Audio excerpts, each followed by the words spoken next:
Okay, Alpha, you're okay to go. Thank you.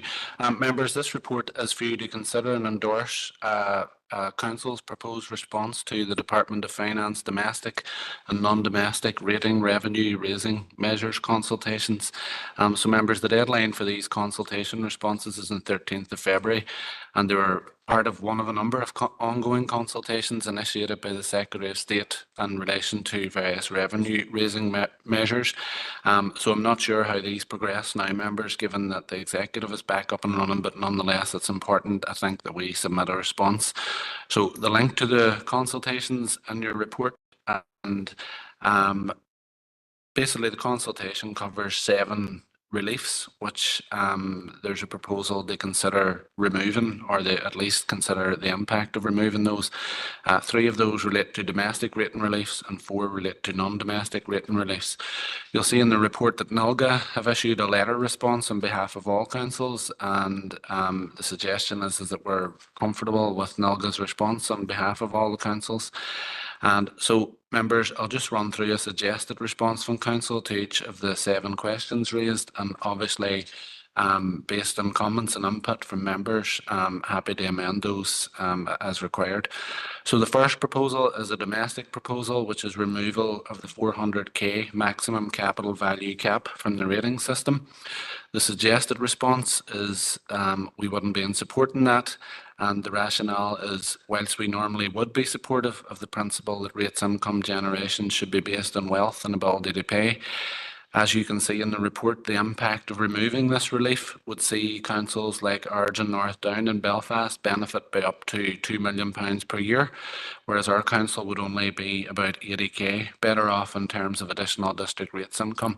So whilst that obviously would be welcome, the suggested response is that we wouldn't want to create a further disparity between councils in Northern Ireland, and that any removal of reliefs should only be considered in conjunction with a wider review of the rating system and its impact on the less wealthy councils.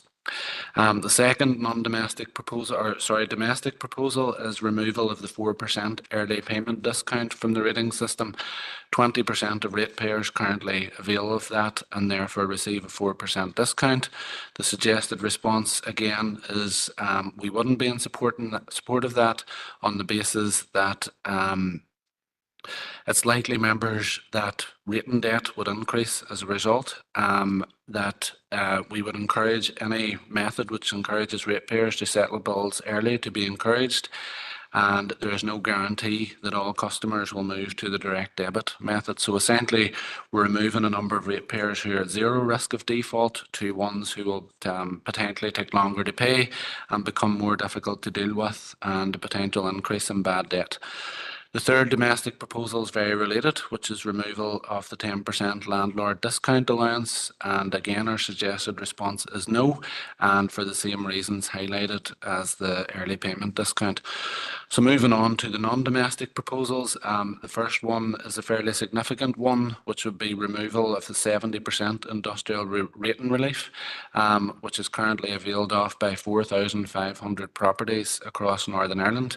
The relief is at no cost to councils. 2.9 million of foregone district rates revenue is entirely reimbursed to us by the Department of Communities through the D-rating grant. So our suggested response is we wouldn't support that on the basis that removing 70% rates relief from a number of ratepayers is obviously going to cause a very significant and unexpected burden on those ratepayers.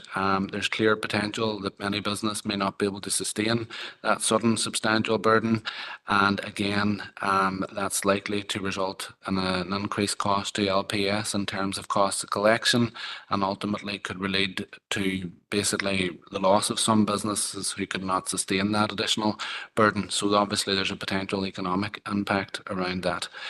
The second non-domestic proposal is removal of the 50% non-domestic vacant rate relief for properties which are vacant for more than a 3-month period. So those properties currently receive 100% relief for the first 3 months, and then it's reduced to 50% thereafter. Subject to your consideration, our suggested response is yes. Removal of this relief would generate 873k in additional district rates income for our council, and the background information to LPS in the report would suggest that the allowance basically it encourages properties to remain vacant for longer, and obviously as a council we're keen to see properties being occupied and paying rates. So we have caveated that, members, in the response that we recognise that in some instances some property owners may face significant challenges in terms of occupying vacant properties or selling premises. So that suggested response is on the basis that there would be measures to accompany it to assist those who do not have the ability to pay or generate income to pay rates bills. So the third non-domestic proposal is the removal of the 75% freight transport rates relief. Again, this is at no cost to councils, and for the same reasons as the manufacturing rates relief, our suggested response is no, on the basis of that very significant rates increase for those businesses is likely to cause significant issues. So the final one, members, is removal of the student halls of residence exemption for 17 halls of residence connected with universities across Northern Ireland, 3 of which are in our council area. The exemption has a cost of $2 million annually, which is borne by both the council and the executive through the councils through lost district rates income. And I suppose our loss of district rates income in this regard is about 126k per annum. So for that reason, and for the reason of creating equality with those other operators who provide halls of residence outside universities, the suggested response for your consideration is that we would be in support of that. So, members, obviously a number of complex reliefs to consider there. So removal of any of those reliefs would have potentially significant financial implications for us. So as I said, we've detailed responses in the report, and we're happy obviously to adjust those subject to your comments today. Thank you. Thank you, Alfie. Any comments? Councillor Riley. Thanks, Mayor. Thanks, Alfie, for that. Just when you're referencing vacant properties and the relief that's applied to them, I'm conscious that there are quite a number of empty homes around our council district. It's not a problem that's unique to our particular council, but especially in the recent bad weather that we've had, we find ourselves being contacted repeatedly by members of the public concerned about properties left in a derelict state and the dangers that that causes to neighbouring properties and people who walk around them and past them, etc. I know officers in Karen's team have been helping deal with one of them on the waterside that I've been in touch with. I'm just conscious that this might be an opportunity for the council to flag that with the department, either with the new DFC minister or the Minister for Finance in relation to this process, because properties that are in such a perilous condition, posing a risk to members of the public, there needs to be stronger deterrents put on the owners of those properties to make sure that they're kept safe, especially in periods of bad weather when we have homes with shrubs and exposed roofs, etc., that in high winds cause a serious concern for anyone that lives in the vicinity of the property. So just flagging that here, Mayor, given that this particular report touches on vacant homes, and I'm happy to hear from officers if there is a means of making those recommendations part of the response to what's before us this afternoon. Thanks, Mayor. Do you want to comment, Alfie? Yeah, so the relief, I suppose, is focusing on non-domestic properties, obviously, but we're certainly happy to include a couple of lines to reflect your comments. Thank you, Alfie, for that, and through you, Mayor. I think it is important because there are, as I said, I'm dealing with one specifically in the minute in the waterside, but I'm sure there's properties right across our council area that are in a difficult position, and of course there'll be different circumstances attached to each one of the properties, but those properties that are posing a concern to public safety do need to have due attention given to them to keep everyone safe. Thanks. Christopher and then Councillor Boyle. Mayor, I suppose this consultation had been initiated prior to the restoration of an executive, and essentially we've no issue with the draft responses, but these are decisions that need to be taken by incoming ministers, and now we've got them in place. That's where the focus needs to be. Ministers need to take decisions, like us as members of council need to take decisions around setting budgets, around how the public services are financed going forward. As I said, we've no issues and have no problem endorsing the draft responses that have been suggested, but ultimately we've been without government for far too long in this part of the world. Now ministers are in place. They need to be taking decisions. They need to be getting to work, and they need to be taking decisions such as decisions around questions that have been posed as part of this consultation. So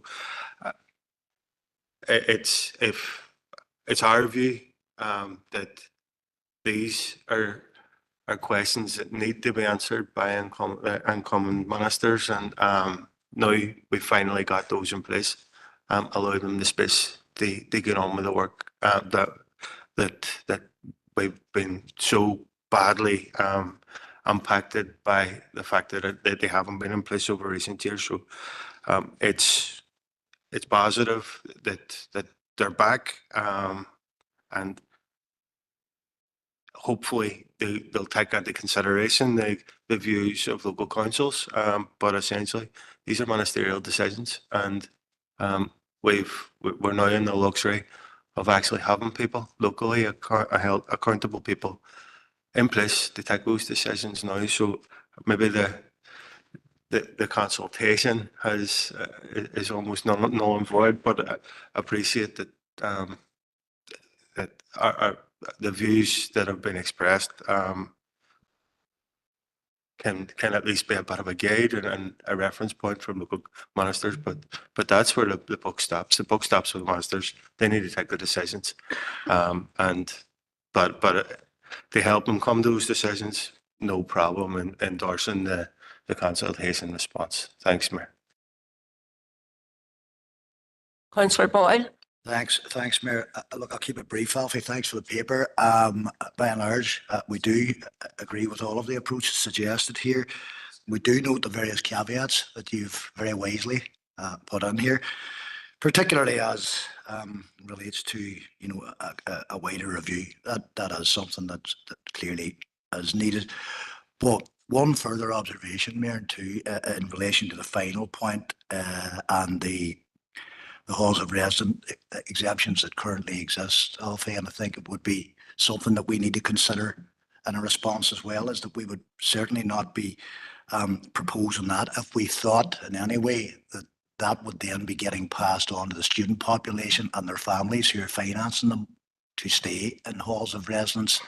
As I'm not going to repeat this, we've said it umpteen times in this chamber, people are facing very many financial challenges out there, and this is not one, this is certainly one that we in the SDLP would be reluctant to heap onto them, Mayor, so it's just, if we can nuance that into a reply in some sense, Alfie, I think that might prove useful as well, because that's one of the things, if we pass the bill over the university authorities, what's to stop them passing it on then to the residents in the halls of residence and their families?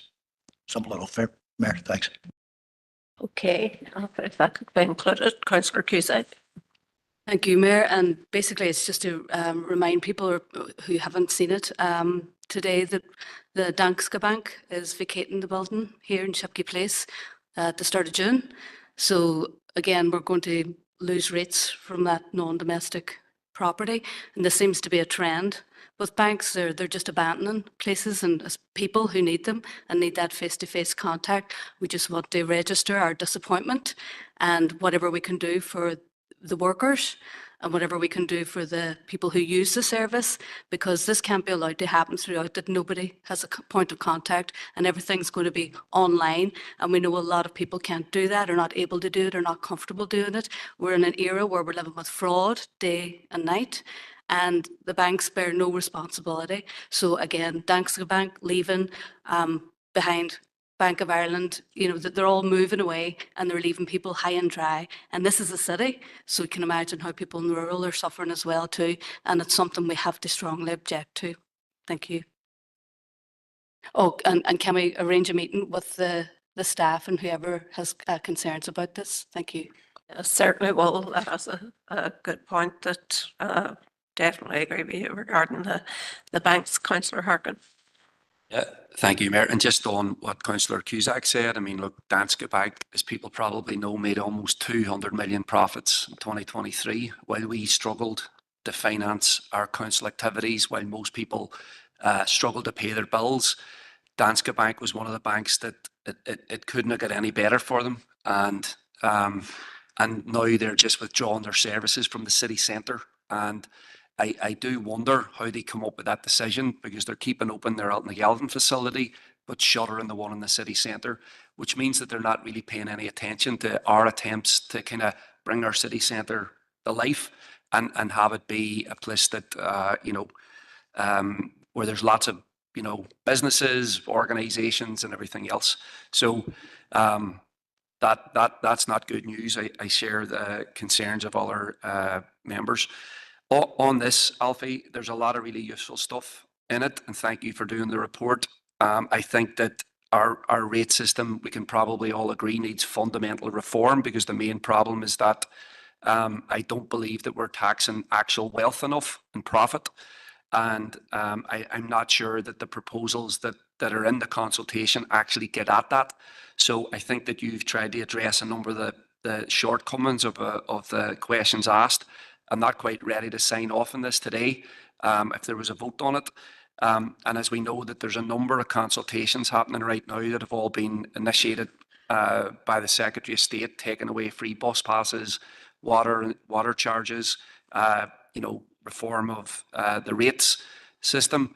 And there's question marks about how we're going to raise revenue, and it's unclear to most of us if there was any agreements made about the 3.3 billion as to how we were going to raise money going forward. But I think that anything that comes from the Tories is going to be regressive, and I think we'll need to push back on the idea that it's going to be people who've suffered through the cost of living crisis that should carry the burden going forward. Thank you.